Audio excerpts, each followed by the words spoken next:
السلام عليكم ورحمة الله وبركاته.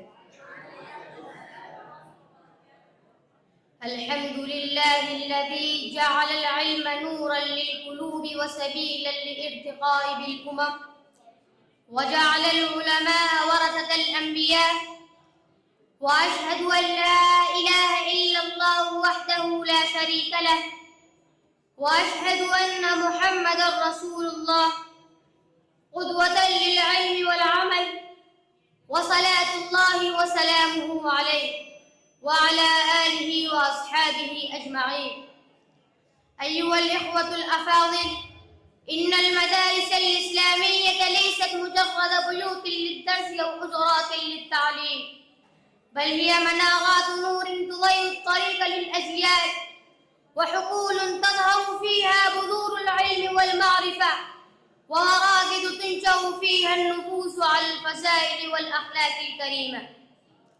فالمدرسة هي المكان الذي يرعى فيه الحب للعلم، ويغرس فيه احترام الدين، ويبنى فيه الفكر السليم، وتحفظ فيه القيم التي تجعل الإنسان صادقا أمينا وواعيا لمسؤولياته تجاه نفسه وأمته.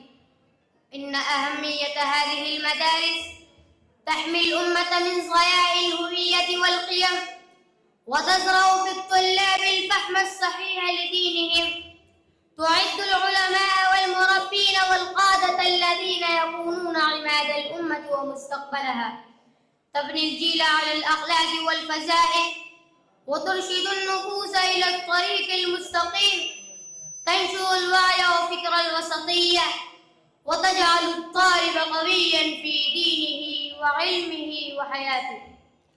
ومن أجمل ما يمكن أن يقال عن قيمة المدرسة أقول شعريا: في المدرسة تزهر النفوس بالنور، وتسعى العقول للحكمة والسرور، وفي كل حجر فيها علم يعلو، ويغدو الطالب للحق ساطعا كالنجوم في السطور.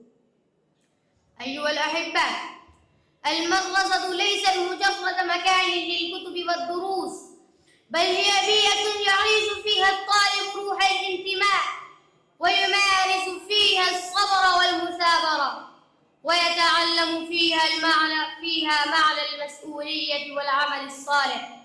هي المكان الذي تتحول فيه المعرفة إلى نور في القلب، والعمل إلى سلوك في الحياة.